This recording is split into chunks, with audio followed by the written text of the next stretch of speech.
आपल्यासोबत डॉक्टर गोंगडे देखील आहेत. तर डॉक्टर गोंगडे, आम्हाला हे जाणून घ्यायला आवडेल की होमिओपॅथिक औषध कोरोनामध्ये कशा पद्धतीने काम करतात. काय होतं की ज्याच्यामुळे इम्युनिटी वाढते, जे आपण सांगतायत होमिओपॅथिकबद्दल, किंवा कोरोना बरा करण्याचं त्याच्यात जी पॉवर आहे तर ते कशा पद्धतीने काम करत आहे. मी नागरिकांना हे सांगू इच्छितो की होमिओपॅथीचे प्रभावी औषध या महामारी करोनासारख्या आजारावर कशी आणि काय काम करते. यातून डॉक्टर जे हॅनेमन आहेत त्यांनी होमिओपॅथी जी उदयास आणली आहे त्या एका सिद्धांतांवर, दॅट इज कॉल्ड ॲज सिमिलिया सिमिलिबस क्युरेंटर, म्हणजेच काट्याने काटा काढणे. ज्या निरोगी माणसामध्ये जर आपण एखादं औषध प्रूव्ह करण्यासाठी दिलं तर ते रोग्याचे औषधं प्रोड्यूस करत असतं, आणि सेम रोगी जर आला, ते लक्षणं मॅच झाली, तर सेम औषध जर दिलं तर तो रोगी तो बरा होतो.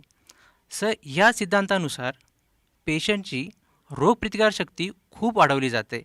रोगप्रतिकारशक्ती म्हणजे काय? आपल्या WBC. जसं बघा, कधीही व्हायरल इन्फेक्शन झालं किंवा बॅक्टेरियल इन्फेक्शन झालं तर बॅक्टेरियल इन्फेक्शनमध्ये WBC काउंट वाढतो आणि व्हायरल इन्फेक्शनमध्ये WBC काउंट कमी होतो. सो याच्यावरून आपल्याला कळत असतं की कुठलं इन्फेक्शनचा प्रकार आहे, आणि त्या इन्फेक्शनवर जर आपण होमिओपॅथिक औषध दिलं तर हा काउंट आपल्याला बॅलन्स किंवा नॉर्मल करता येतो. म्हणजेच काय, आपली रोगप्रतिकारशक्ती वाढते आणि ती पांढऱ्या पेशी आपल्या वाढल्या की तो आजार त्या पांढऱ्या पेशी त्या खाऊन टाकतात किंवा मारून टाकतात, म्हणजेच आपण बरे होतो. सो अशा पद्धतीने होमिओपॅथी काम करत असतं, आणि आपली जी काही चैतन्य शक्ती असते, ज्याला व्हायटल फोर्स म्हणतो, व्हायटल पॉवर म्हणतो, ती आपल्याला बॅलन्स करण्यासाठी मदत होते. मी तुम्हाला सांगू इच्छितो की होमिओपॅथी या कोविडसारख्या महामारीमध्ये कसं याचा उपयोग केला जातो. आपण याचा उपयोग ह्या 4 स्टेजेसमध्ये करता येतो. त्या 4 स्टेजेस अशा आहेत. एक तर म्हणजे त्याचा प्रतिबंध, म्हणजे प्रिव्हेन्शन ऑफ कोविड. दुसरं जे आहे ते म्हणजे हाय रिस्क ग्रुप. तिसरं जे आहे ते कोविड पॉझिटिव्ह. आणि चौथा ग्रुप जो आहे तो म्हणजे पोस्ट कोविड. तर पहिलं आपण बघणार आहोत ज्याच्यामध्ये, ज्याला म्हणतो आपण प्रतिबंध, म्हणजे प्रिव्हेन्शन आपण या आजाराचं होमिओपॅथिक औषधाने करू शकतो का? तर हो, याचं उत्तर नक्कीच हो आहे. भारत सरकारने आयुष डिपार्टमेंटमार्फत आर्सेनिक अल्बम 30 या नावाचं औषध सगळ्यांना घ्यायला सांगितलं आहे. आर्सेनिक अल्बम 30 रोज सकाळी 4 गोळ्या, अशा सलग 3 दिवस. आता सध्या प्रादुर्भाव वाढल्याने हा डोस तुम्ही दर 15 दिवसांनी रिपीट करायचा आहे. याने काय होणार आहे, तर कोरोनाला फाईट करण्याची जी इम्युनिटी आहे ती आपल्या शरीरात तयार होते. फक्त माझी सगळ्या नागरिकांना ही विनंती आहे की हे जे औषध आहे हे जेन्युइन औषध तज्ज्ञ होमिओपॅथिक डॉक्टरांकडूनच घ्या. मला सांगताना दुःख होतं आहे की मागच्या वर्षी जेव्हा कोरोनाचा प्रादुर्भाव सुरू झाला, ह्या औषधाचा एवढा तुटवडा निर्माण झाला, आणि अक्षरशः हे औषध वेगवेगळ्या लोकांनी विकलं, म्हणजे किराणा दुकान, पानटपरी. तर त्याची जेन्युइननेस किती असेल, कोणी ते औषध बनवलं, तिथे कसं आलं, त्याची काय क्वालिटी असेल, फक्त घ्यायचं म्हणून घेतलं आहे आणि त्याचा उपयोग नाही झाला लोकांना. सो माझी कळकळीची विनंती आहे, ह्या औषधाचा खूप छान उपयोग होतो, पण तुम्ही तुमच्या नजीकच्या होमिओपॅथिक तज्ज्ञांकडूनच हे औषध घ्या, म्हणजे जेणेकरून तुम्हाला याचा प्रिव्हेन्शन म्हणून उपयोग करता येईल. दुसरा जो ग्रुप आहे high risk group. High risk group म्हणजे कुठले, की जे रुग्ण किंवा जे लोक कोविड पॉझिटिव्हच्या संपर्कात येतात, त्या कोविड पॉझिटिव्हच्या संपर्कात आल्यामुळे त्यांची रिस्क वाढते पॉझिटिव्ह होण्याची. So that is called as high risk group. त्यांना माहिती नाही आहे, लक्षणं नसतात, तर आपण त्या लोकांनासुद्धा विशिष्ट होमिओपॅथिक औषधं देऊन त्या लोकांची इम्युनिटी एवढी बूस्ट केली जाते की त्यांना 90 to 95% कोविडपासून लांब ठेवलं जातं. म्हणजे त्यांचे कोविड निगेटिव्ह चाचणी येण्याची शक्यता खूप असते किंवा राहण्याची शक्यता खूप असते. सो त्या औषधांमध्ये मी तुम्हाला नावं सांगेन. पहिलं एक तर नाव आहेच आर्सेनिक अल्बम 30, याच्याने पण इम्युनिटी बूस्ट होते. याच्यासोबत कॅम्फर 1M, आमचं इंटरनॅशनल जे काही फोरम आहे होमिओपॅथीचं, जे या कोविडच्या महामारीवर सुद्धा काम करत आहे. सो या सगळ्यांनी यावर काम करून आपल्याला आमच्या होमिओपॅथिक तज्ज्ञांपर्यंत हे पोहोचवलं आहे की कॅम्फर 1M हे असं औषध आहे की त्या औषधाने आपली इम्युनिटी बूस्ट होऊन हायरिस्कसारख्या पेशंटला याच्यातून बाजूला करून ठेवतं. फक्त माझी विनंती ही आहे कळकळीची की ह्याचं नॉलेज आपल्या होमिओपॅथिक सगळ्या डॉक्टरांना आहे. सो तुम्हा कोणालाही हायरिस्कबद्दल जर काही माहिती हवी असेल, औषध घ्यायचं असेल, तर कृपया आपल्या नजीकच्या होमिओपॅथिक तज्ज्ञांकडून हे औषधं घ्या. तिसरा ग्रुप जो आहे मी सांगितलेला, तो म्हणजे कोविड पॉझिटिव्ह. कोविड पॉझिटिव्ह हा शब्द ऐकल्या ऐकल्या सगळे रुग्ण आधी घाबरून जातात.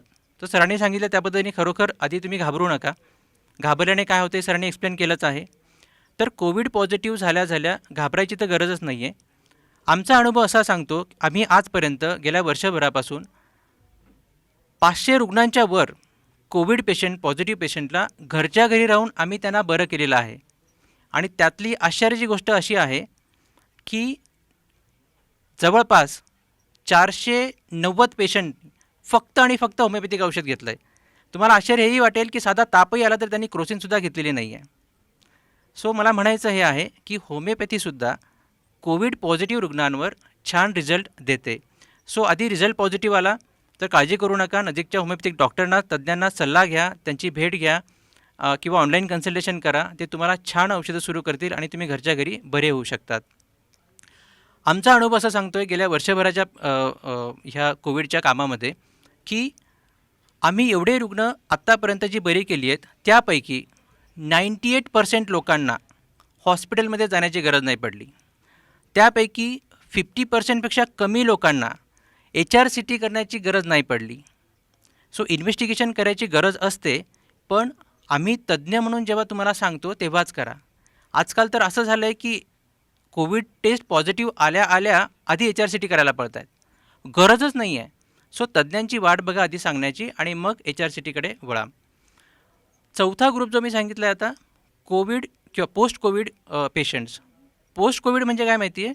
कोविड झाल्यानंतर ज्या कॉम्प्लिकेशन्स होतात, फॉर एक्झाम्पल लंग्स फायब्रोसिस किंवा कोविडची उपचारामध्ये जे काही औषधं वापरली जातात त्या औषधांचा काही दुष्परिणाम म्हणून लंग्सचं फायब्रोसिस होतं आणि तो कोविडचा रुग्ण बरा झाल्यानंतरसुद्धा त्याला ऑक्सिजनची गरज लागत असते, कारण त्याचे जे लंग्स कमकुवत झालेले असतात, कठीण झालेले असतात.